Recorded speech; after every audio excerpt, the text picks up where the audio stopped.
Eugenio Suarez needs to do one thing on the field and one thing off the field to have an amazing 2026 for the Cincinnati Reds.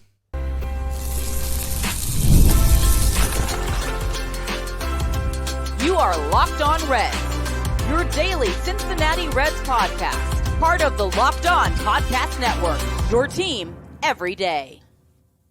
Welcome into the Locked On Reds podcast. My name is Jeff Carr, and I am a lifelong Cincinnati Reds fan. I've been hosting this show now going on to my 7th season, and I'm glad that you're alongside me here today. Locked On Reds is part of the Locked On Podcast Network. We are the #1 sports podcast network in the land, and we thank you for helping us make that happen. On today's show, Lance McAlister from 700 WOW will join me as Steve is traveling, and we will be getting into a little bit later on why this is the most complete offseason basically in my lifetime as a Cincinnati Reds fan. In just a few minutes, we'll talk about why the second spot in the lineup feels like it could be changing a little bit, but I might still bring it back to, I think, early season will be different than what it will be late season. We'll explain the second spot in the lineup in just a few minutes. We'll begin, though, with Eugenio Suarez and the expectations on him on today's episode that is brought to you by MLB The Show 26. Visit MLBTheShow.com/lockedon and use the code LOCKEDON to unlock a pack for use in Diamond Dynasty. Make sure you pre-order the game, available March 17th on PlayStation 5, Xbox, and Nintendo Switch. It's rated E for everyone. One of the best things about this team this year is we are no longer talking about, well, we hope. And like, if you squint really hard, we could see this guy doing something. And, I think that if this guy, I don't know, if he gets some sort of magic around him or something. No, there's a lot of guys that have expectations on this team. And it's not just because we are demanding as fans. It is because they have talent. And the guy that I really want to focus on here today is the guy whose t-shirt that I'm wearing. Cincy shirts, good vibes only, baby.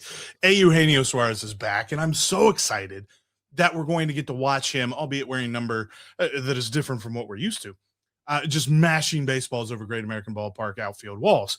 With that being said, though, I think as much as we talk about what could happen, what might happen, what could go right for him, where do we put his expectations? Because we talked about yesterday, the expectations for Elly Cruz are sky high. And it's not just like what we hope he can do. It's what we know he can do. And he's got to live up to that billing now. Eugenio Suarez is in a much different spot in his career. He's done it for a long time. And so it kind of feels like we're really a lot more finite in our expectations of him. We just want to see him hit, 35 to 40 bombs this year. Yeah, and that's the thing. And I think people have to tap the brakes. I understand the excitement. We've waited 3 off seasons for that elusive bat. Yeah. He's not perfect age-wise, strikeout-wise, on-base-wise. I get that. And he's hit 40 or more 2 times in his career. I hear people say he's going to hit 50 at Great American Ballpark. I would take 30. His presence in that lineup at the 30 to 35 range, the presence off the field in the clubhouse, the presence in the lineup, the ability later in a game for a manager to have to turn to his pitching coach as Elly's coming up or Suarez is coming up and say, what are we doing here? How are we handling this situation? The Reds haven't had that. There's a presence now, and that is such a huge thing for this team, and it doesn't have to be 45, 50 home runs. And I will say this, and I love Kyle Schwarber, but I'll plant my flag and die on this hill. I would much rather have a Eugenio Suarez 1 year at $15 million than Kyle Schwarber 5 years at $150 million. No disrespect to Kyle. It's just what Eugenio can do for this team in the framework of that contract. I love it. I think that was a very key part, and I definitely want to dive into all the different moves that Nick Krall made a little bit later on in the shows. We've talked about this offseason ad nauseum, but I have an interesting thought about that. But looking at like what he needed for the season, he needed this year.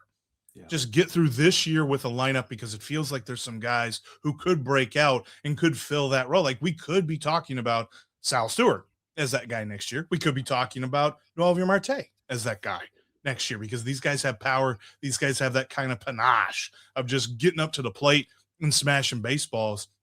But I feel like Eugenio Suarez brings the resume of that, where we've talked about projections and potential for what feels like my entire lifetime as a Cincinnati Reds fan. For once, we've got a dude that isn't about the potential. It's about what he's already done. Yeah, so much of, to that point, so much of, I've said year to year, there aren't enough guys you could write down what I think they're going to do, put it in an envelope, and at the end of the year, open it. You'd be pretty close. It was so much of, if this goes right, if they do this, Eugenio Suarez is a proven commodity. He's a product you know about. And yes, a little bit older. I get that. And I know the career arc and the trend of that. But the power bat on a team that so often last year scored 3 runs or fewer, or would get shut out, 16, 17 times, score 1 run.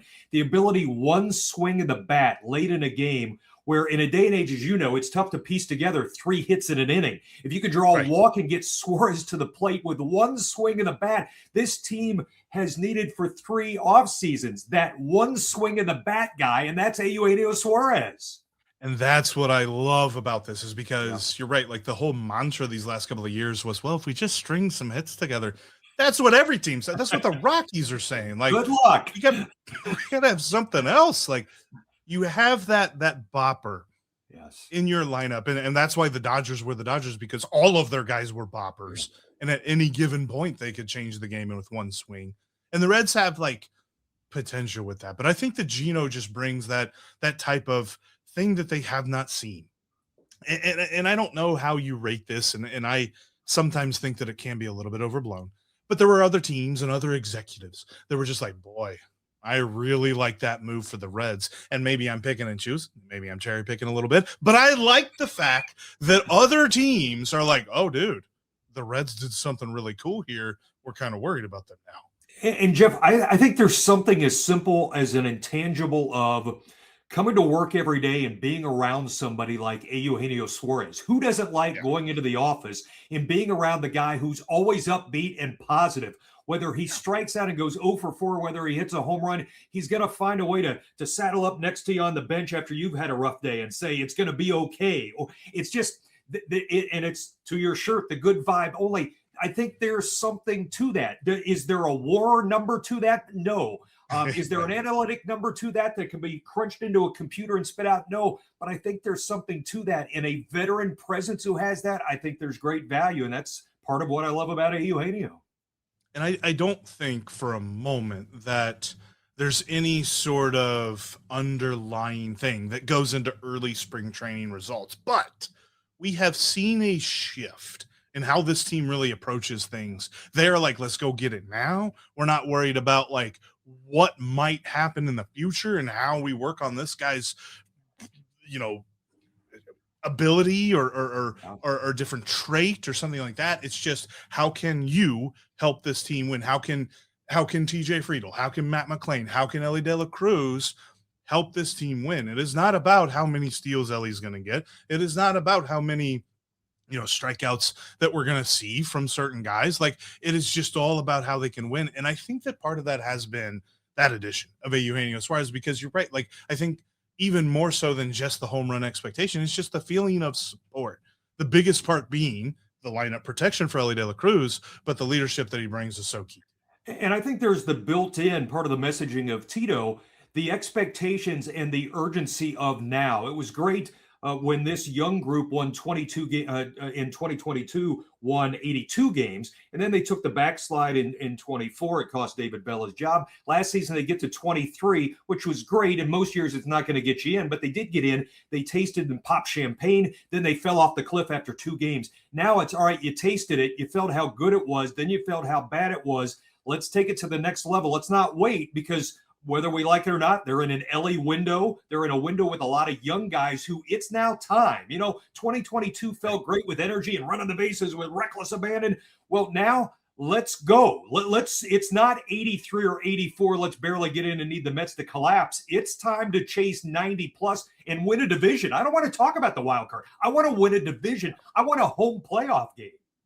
Yeah. And how does Eugenio Suarez fit into that? That is why he is here. Yes. It is not because they believe that he's just going to help them get back, sneak on in, right? Remember that hashtag from a few years ago? It came back up last year too. It was like, oh boy, all right, let's not do that this year. But that's why Eugenio is here. Coming up next, has Matt McLain changed the equation for the second spot in the lineup on opening day?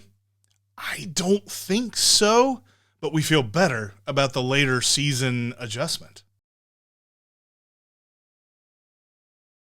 Today, I'm thrilled to be talking about our sponsor, MLB The Show 26. The greatest game in baseball is back with its newest installment. Baseball fans are going to have a hard time pulling themselves away from this one with all of the new updates that they have. Fielding has been enhanced. You can really get into the defensive side of baseball. And the road to the show has been upgraded so much. There's a bunch of different colleges that you can start out as. And if you've ever wanted to be a Major League ball player, Road to the Show gives you that experience. Or if you're a Reds fan like me and you just wanted to see your own favorite team be ran competently, well, you can do that in franchise mode on MLB The Show 26. If you're a gamer, a baseball fan, or just want to enjoy America's favorite pastime in a new, exciting way, you are going to love MLB The Show 26. Play as your favorite team and franchise players and see if you have what it takes to win your own World Series. Visit MLBTheShow.com/locked-on and use the code LOCKEDON to unlock a pack for use in Diamond Dynasty. You need to have an internet connection to get that done. Pre-order now. Available March 17th on PlayStation 5, Xbox Series S and X, and Nintendo Switch. Rated E for everyone. It's tax time, but for a lot of us, the old way of doing taxes is a lot. Trying to book an appointment that's not the most convenient, sitting in a waiting room with a stack of papers, emailing back and forth and wondering if they're really getting your situation. But this year, you're getting a major upgrade. Intuit TurboTax now has an in-person location near you. You can meet face-to-face with a real tax expert, and your documents get uploaded straight to your TurboTax app on the spot. And just like that, you're done. Your TurboTax expert works to get you every dollar you deserve while you get real-time notifications as you go about your day. It's the relief of walking in, meeting a real person, and walking out knowing your taxes are being handled correctly. Head to TurboTax.com/local to find a store near you and book your appointment today. Thanks for making Locked On Reds part of your day, whether it's your first listen, your second listen, however many listens. I invite you to make it official. Become an everydayer. Join the Everydayer Club. Go to lockedonreds.supercast.com and join the Everydayer Club today. You get an ad-free audio feed for the podcast, and you get members-only Discord access for just $5 a month or $50 for the whole year. Again, that's lockedonreds.supercast.com, or link is in the description of today's episode. I know this too, though. The Cincinnati Reds had a problem last season, not just with Elly De La Cruz lineup protection, but Elly De La Cruz lineup, like lead-in, opener. I'm trying to think, like a comedy act or something. You've got that first guy, the opener, or the first gal, the one that gets everything set. That number 2 spot in the Reds order was horrendous last year. It was worse than the cleanup spot, worse than any other spot. And there's a stat that I love to use on Baseball Reference called OPS Plus. According to the league average, the Reds were 26% below league average, no matter who hit number 2. And of course, a big part of that was Santiago Espinal spent some time there, more than we would have liked. But I think that overall, looking at this season, I feel better, if not because gravity eventually finds – gravity figures things out, and we see things come back to level a little bit. It's hard to be worse than last year for sure.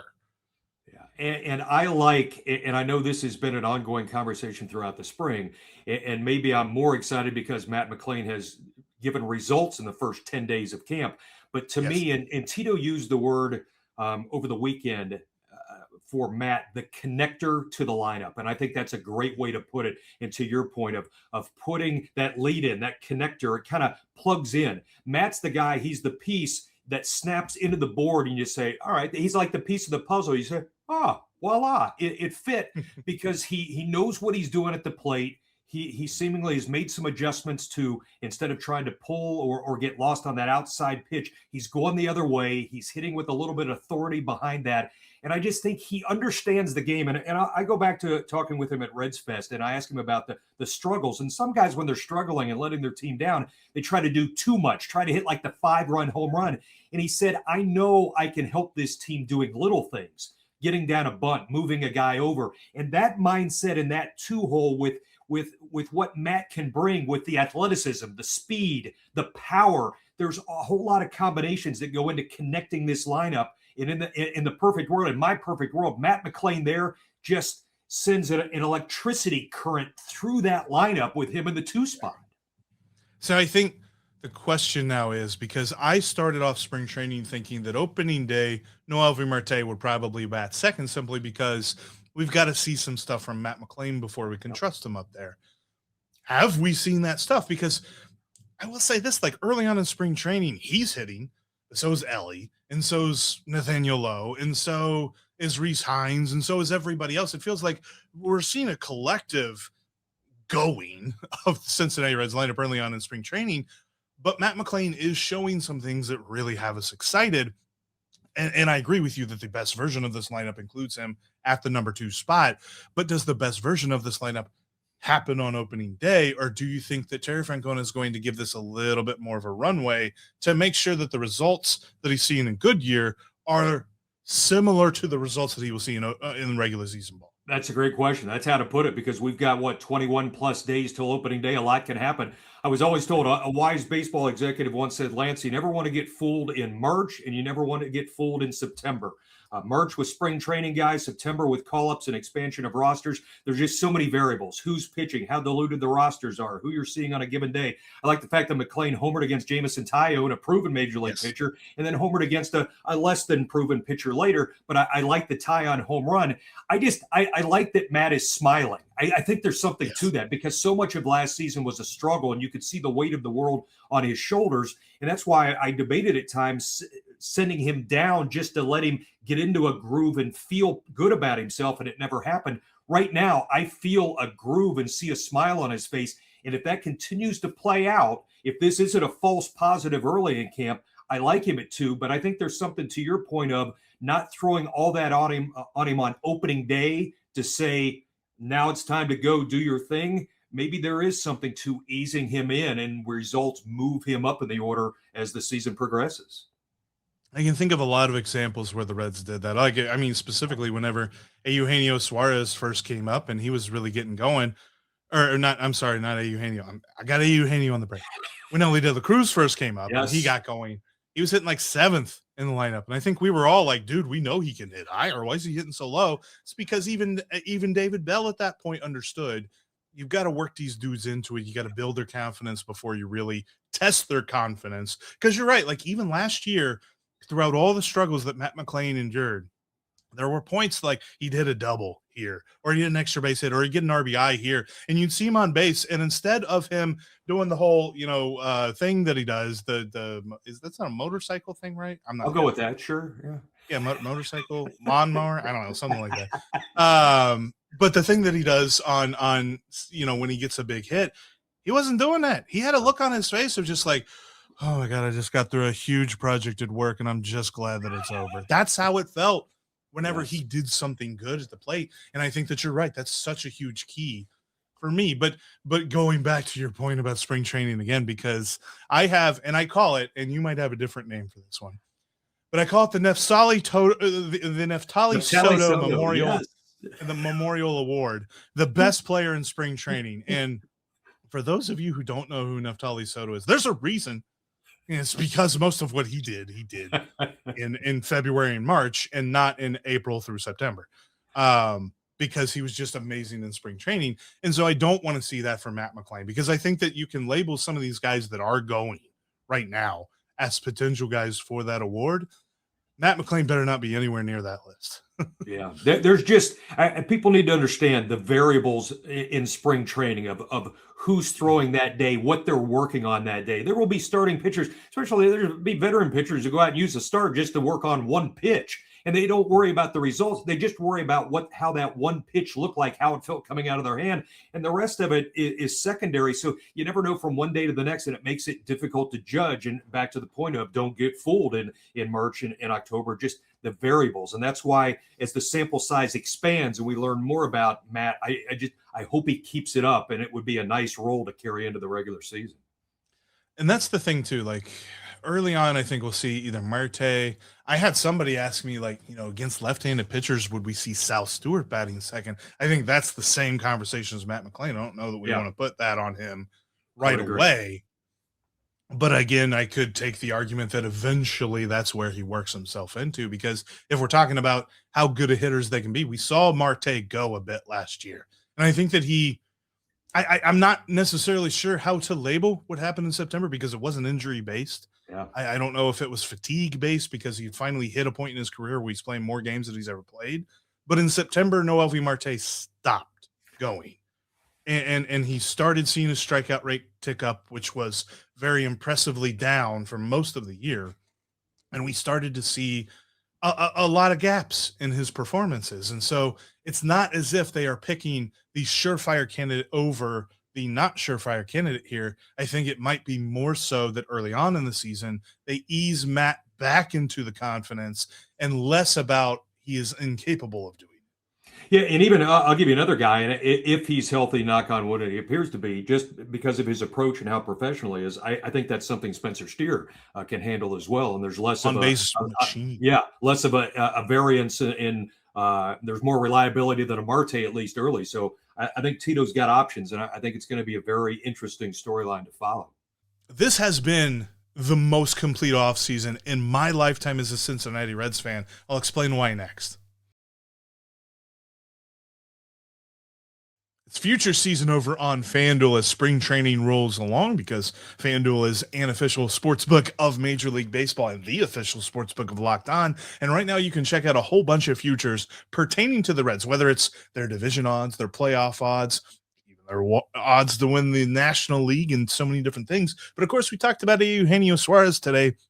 I'm looking at his over-under on home runs because I think he is going to smash that over. Right now it's set at 33.5 on FanDuel, and the odds are the same. The VIG is the same, basically minus 113 whether you pick over or under. I'm smashing the over on 33.5. I feel like he's hitting 35 easy because Gino's got them good vibes. He's got that great swing and all of the power, and he's going to own at Great American Ballpark this year. So head on over to FanDuel, smash that over on Gino's 33.5 home runs, and check out all that they've got going on the official sportsbook of Locked On. And man, it is so close. We are so close to regular season baseball. We are so close to the Major League Baseball season, and the perfect companion app for you to get to every game. Whether you're in Cincinnati, you're following the Reds along, or you're in some other city and you want to watch a baseball game, you got to get GameTime. GameTime is the best way to get down to the ballpark. They've got all of the information that you need. Whether you know the ballpark intimately or you've never been there before, GameTime's going to make it feel as though you have the exact same understanding of, let's say, Chase Field instead of Great American Ballpark. Whether you go, wherever you go, GameTime is the way you should go. Download the GameTime app today, create an account, and use that promo code LOCKEDON to get $20 off your first purchase. Terms apply. Download the GameTime app today. If you can't watch us on YouTube, you can always listen to us on your favorite podcast app. We're on every single one of them out there.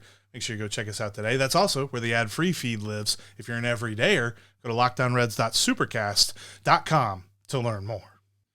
The reason that Tito has options, the reason that we're talking about the lineup and how many people you can put here and there and everywhere, and we haven't even broached the pitching in this episode, but we love the pitching for 2026 of the Cincinnati Reds, more so than I ever. That is one clear thing. Like, we're going to talk about, because I think this might be the most complete offseason that I have ever witnessed in my life as a Reds fan. And now I was a baby, little tiny baby, whenever they won in 1990. So that tells you how long that's been. But when it comes to what we have witnessed this offseason, it feels so complete. And we didn't give it an A. We gave it like a B+, just because it feels like some of the moves that they made could have been better. But you cannot argue that they didn't bring in outfielders. They just brought in outfielders that aren't as inspiring as some. But they brought in outfielders. They brought in the big bat for the lineup. They rebuilt the bullpen to a point that I didn't think they would go to. I thought they would maybe bring back Pagán and maybe get another guy, but they went past that point. So the fact that I just look at everything, not just Gino, because I think a lot of people say, well, you're just looking at Gino and you're rating the offseason based on that. Not at all. Like, I feel like everything that Nick Krall has done this offseason is the most complete offseason that we've ever seen, or at least the most complete offseason I have seen. And the caveat of that is after 1990. If we had talked 2 months ago and you asked me to write down what they need, I would have written down, let's get the elusive bat finally. Let's add some depth and lengthen the bullpen. It was really worked last year. Give me some arms that are going to be capable of workloads this year. And I think an underlying kind of unspoken is the Dane Myers addition, because TJ Friedl needs a legitimate backup center fielder behind him that can get TJ either to left on occasion or to the bench on occasion to keep him fresh. And Dane Myers is, in a perfect world, a defensive center fielder who can also hit left-handers. So you add that up, the elusive bat plus a legitimate option behind TJ, and guys like Ferguson and Johnson and Burke. And I'm going to struggle this year saying Brock Burke because he's got one of those names that just, it never wants to come out right. But I like all those guys, and options for a bullpen are good. And man, if you're Derek Johnson and you're Tito, and he rode them hard last year. I think Tito went to the bullpen. There were only 4 managers who used the pen more last year than Tito. So he's going to use the pen. But the additions of those 3, and potentially whether it's Zach Maxwell or TJ Antone or Luis May coming up from the back, I like all those options. Yeah. Brock Burke. A Human Torch was denied a bank loan. That's what that feels like. It feels like you're going to have to use his name as like a pre-recording type workout for your pronunciation. Yeah. I also think of Brooke Burke too. She was on Need for Speed Underground yes, too. That's what I keep going back to. But yeah, no, I think that's the part about it. It's not the best offseason, but it's the most complete offseason because of all of the things that Nick Krall addressed. And I think that we give him fair criticism with a lot of different things. And there's still the questions of long-term contracts for some guys.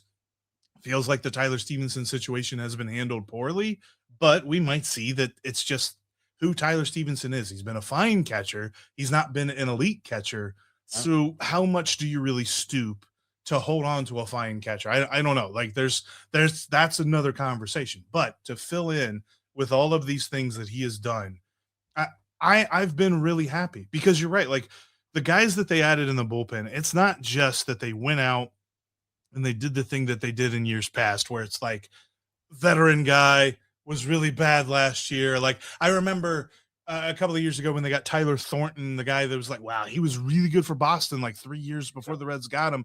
Yes. But then he dealt with like thoracic outlet syndrome and all that other stuff. It's like, no, we got legit dudes. And not even just the stats that they have brought up.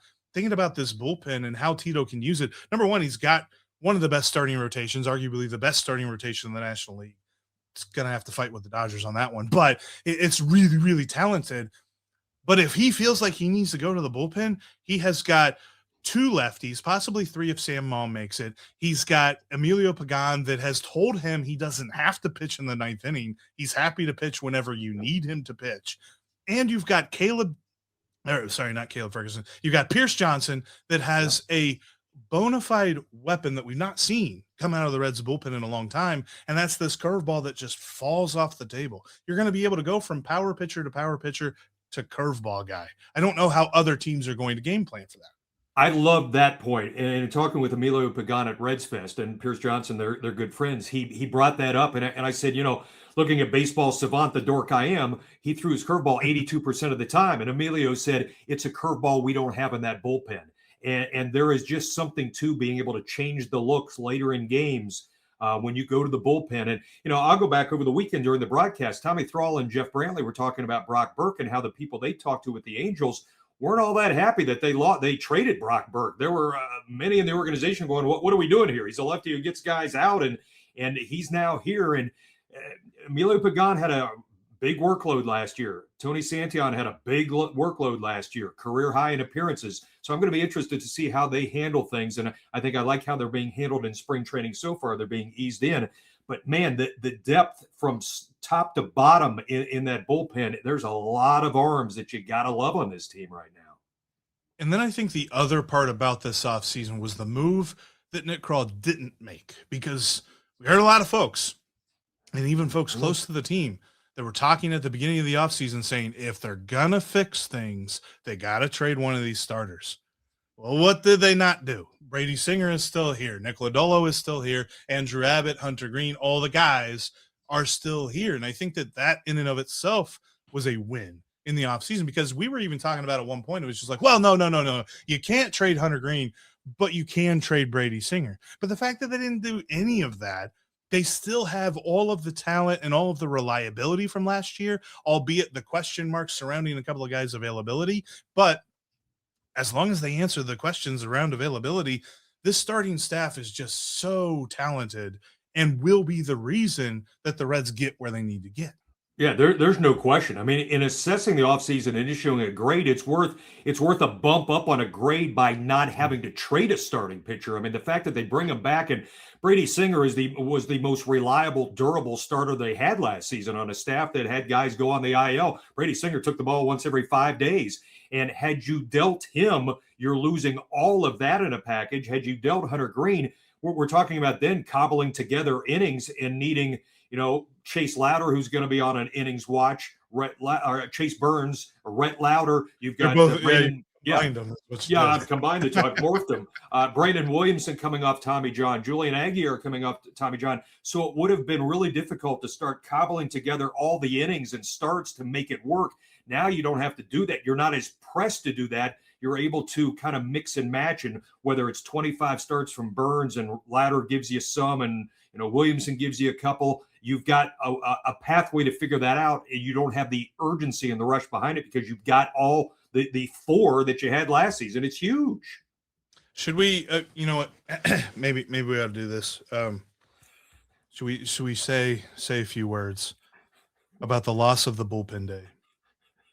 I know that we as Reds fans really appreciated the bullpen day whenever it was needed, and it doesn't feel like it's going to be needed anymore. It's just so good.